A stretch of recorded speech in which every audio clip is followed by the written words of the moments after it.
Salut les amis, j'espère que vous allez merveilleusement bien. Et donc dans la vidéo d'aujourd'hui, j'ai décidé comme ça de vous parler de la prime d'ancienneté. Voilà, la prime d'ancienneté, qu'est-ce que la prime d'ancienneté?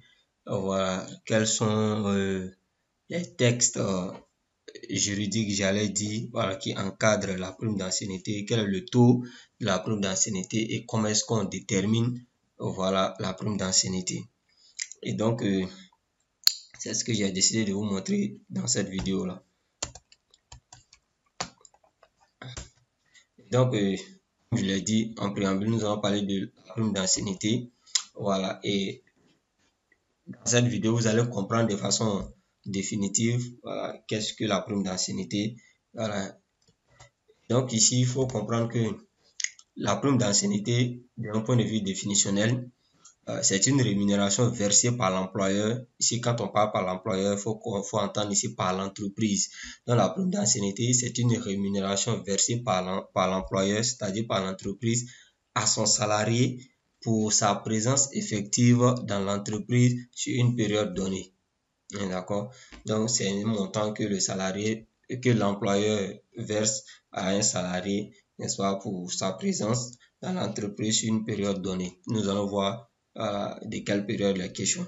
Ici, selon l'article 55 de la Convention collective interprofessionnelle, dans cet article-là nous dit comme ça que la prime d'ancienneté est calculée en pourcentage sur le salaire catégoriel de classement du salarié. Ici, c'est pas du salaire, c'est du salarié. Donc, la prime d'ancienneté, n'est-ce pas, c'est un taux, n'est-ce pas, qui est appliqué sur le salaire catégoriel du salarié.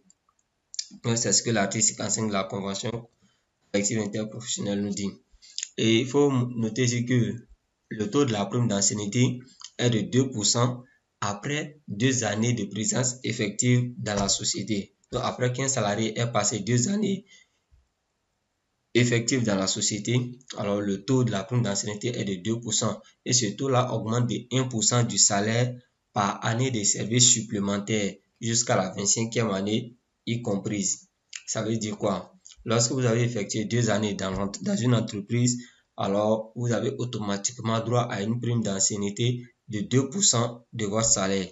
Et lorsque vous faites une année supplémentaire, c'est-à-dire lorsque vous passez à la 3e année, alors votre prime d'ancienneté augmente de 1%. C'est-à-dire à la 3e année, vous avez 3%, et ainsi de suite, 4e année, 5e année, etc. jusqu'à la 25e année.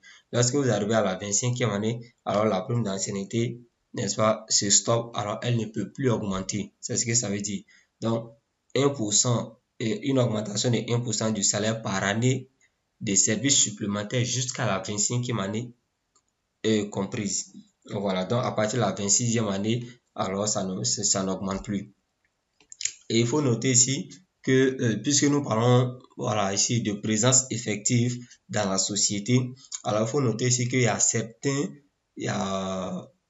certaines absences, si je peux le dire comme ça, qui sont prises en compte, n'est-ce pas, comme un temps effectif ou bien comme un temps passé, n'est-ce pas, dans l'entreprise. Donc il y a des absences, n'est-ce pas, lorsque le salarié venait à effectuer, n'est-ce pas, l'une de ces absences, alors ces absences sont considérées comme un temps, n'est-ce pas, effectivement passé dans l'entreprise. Et parmi ces absences-là, n'est-ce pas, ou parmi ces temps-là, nous pouvons noter ici les absences pour raisons personnelles. Le salarié peut prendre des absences pour des raisons personnelles à condition que ces absences-là ne dépassent pas un mois. C'est lorsqu'on va agréger, voilà, on va faire le total de ces absences-là, ça ne doit pas aller au-delà de un mois.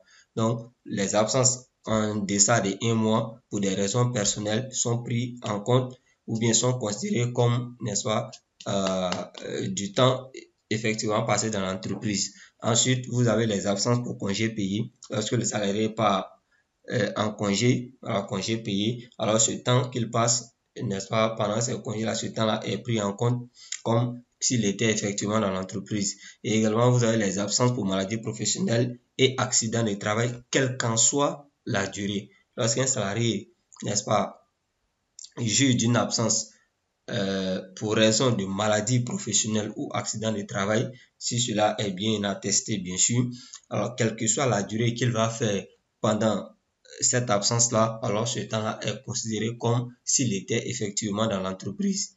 Voilà. Ensuite, les absences pour obligations militaires. Bon, malheureusement, c'est des... bon, je sais pas trop, mais je me dis c'est un cas qu'on rencontre pas trop ici en Côte d'Ivoire. Voilà, j'ai jamais vu que... Voilà, je me dis, cela, c'est pas une obligation. En fait, voilà, le service militaire en Côte d'Ivoire, je pense bien que c'est pas encore une obligation. Voilà, maintenant, pour des pays comme la Corée du Nord, comme ça, je pense que, je sais pas si c'est la Corée du Sud, voilà, la Corée du Sud, parce que là-bas, c'est une obligation, voilà, le service militaire, tout ça. Donc, si un salarié venait à partir ou bien à prendre des absences pour une obligation militaire, alors ce temps qu'il va y passer, ce temps-là est considéré comme s'il était dans l'entreprise. Et également les absences pour congé de maternité pour la femme salariée. Voilà, la femme salariée qui part en congé de maternité, ce temps-là est considéré comme un temps effectivement passé dans l'entreprise. Et bien évidemment, la liste n'est pas exhaustive. Voilà, il existe d'autres éléments qui ne sont pas forcément ici. Maintenant, comment déterminer la prime d'ancienneté? Et ici, nous allons prendre un cas pratique assez simple. Nous allons prendre M. Gondo, voilà, qui a effectué 3 ans dans une entreprise X et avec un salaire catégoriel de 150 000 francs. Et il désire connaître le montant de sa prime d'ancienneté. Donc, la première des choses que nous allons faire, c'est de commencer à déterminer le taux à appliquer. Quel est le taux que nous allons appliquer? Donc, selon l'article 55 de la Convention collective interprofessionnelle, nous dit que c'est un taux qui est appliqué sur le salaire catégoriel. Donc, il nous faut déterminer d'abord ce taux-là. Et nous savons que M. Gondo a passé 3 ans dans l'entreprise. Et nous avons dit qu'après 2 ans effectifs dans l'entreprise, le taux de la prime d'ancienneté est de 2% et elle augmente de 1%, n'est-ce pas, d'années supplémentaires. Donc, du coup, 2 ans pour 2%, plus la troisième année, 1%, donc ce qui va nous donner ici 2% plus 1%, ça va nous donner ici, voilà, un taux de 3%. Et donc, il suffit tout simplement pour déterminer le montant, il suffit d'appliquer, voilà, le taux de 3% au salaire catégoriel 155 000 pour avoir la prime d'ancienneté qui est de 4 650 francs. Et là, il faut retenir que la prime d'ancienneté est imposable. Elle viendra augmenter la base imposable, c'est-à-dire le salaire brut imposable. La prime d'ancienneté vient augmenter le salaire brut imposable, car la prime d'ancienneté est imposable. Voilà. Et donc, après ceci, on va se retrouver sur mon tableur Excel. Je vais vous montrer également comment vous pouvez automatiser ce calcul-là à travers une formule Excel assez simple. Donc, on se retrouve sur mon tableau de bord et je vais vous montrer comment effectuer ce calcul. Donc, rapidement, je reprends ici. Ici, j'ai pris une date d'embauche de telle sorte à ce qu'on ait au moins 3 ans entre la date d'embauche et la date d'aujourd'hui. Donc, j'ai pris une date d'embauche de 1er 2021. Je suppose que M. Gondo a été embauché le 1er 2021. Ici, nous allons déterminer le nombre d'années qu'il a passé dans l'entreprise. Et à travers le nombre d'années et son salaire catégoriel qui est de 155 000, nous allons déterminer sa prime d'ancienneté. Et donc ici, le hic ici, c'est de déterminer le nombre d'années qu'il a passé effectivement dans l'entreprise. Donc, depuis sa date d'embauche jusqu'à la date d'aujourd'hui. Et je précise que nous allons déterminer, n'est-ce pas, ce nombre d'années-là. Alors, on peut le faire par mois, mais par mois, ça va biaiser le calcul. Voilà, parce qu'on peut dépasser les 3 ans. Parce qu'entre la date d'embauche et aujourd'hui, ça dépasse, vous voyez que ça va faire au moins 42 ans. 42 mois. 42 mois, on dépasse légèrement les 3 mois pour rentrer dans, voilà, tu vois, il y a quelques mois qui vont suivre. Donc, du coup, ça va biaiser le calcul. Donc, voilà pourquoi il faut déterminer, n'est-ce pas, sur l'année. Et donc, pour ce faire, on va cliquer dans la cellule juste en dessous du nombre d'années. Ensuite, on met égal. Et nous allons taper la formule date diff. Et qu'on veut déterminer la différence des dates. Donc, date diff, on ouvre les parenthèses, pardon. On ouvre les parenthèses. Ensuite, nous allons cliquer sur la date d'embauche. Vous cliquez une fois sur la date d'embauche. Chez moi, ici, la date d'embauche est dans la cellule C5. Pour vous, ça peut être différent. Donc, je sélectionne la date d'embauche. Ensuite, je mets point virgule et je vais écrire aujourd'hui. Voilà. Aujourd'hui, c'est une fonction, voilà, qui est déjà intégrée dans le tableur Excel. Donc, vous double-cliquez sur aujourd'hui. Ensuite, vous fermez la parenthèse. Ensuite, vous mettez encore point virgule.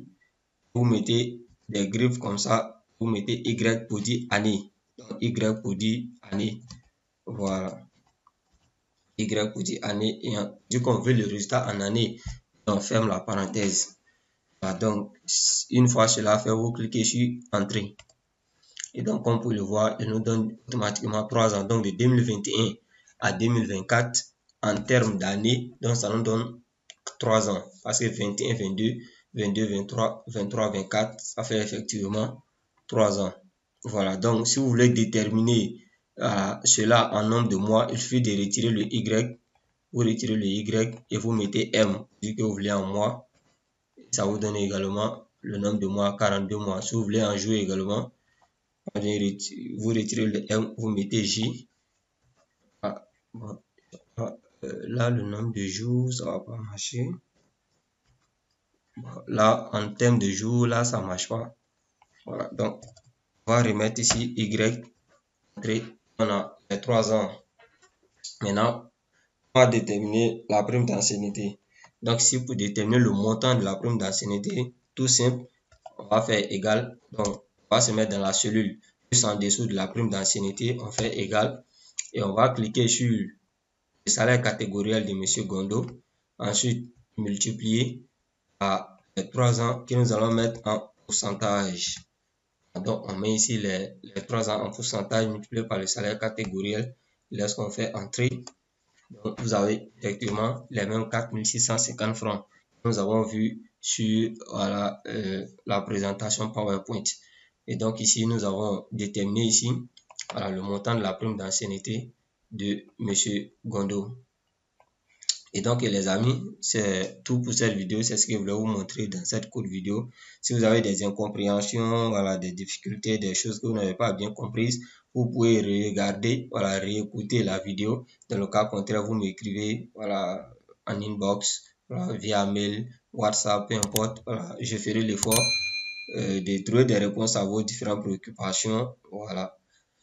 Donc d'ici là, portez-vous bien et on se dit à la prochaine. Et n'hésitez pas, voilà, à liker, à commenter, à vous abonner et à partager cette chaîne autour de vous. Si c'est la première fois que vous nous rencontrez, voilà, n'hésitez surtout pas, voilà, à vous abonner, activer la cloche de notification pour ne pas rater nos prochaines vidéos et également voilà, à partager cette chaîne-là autour de vous.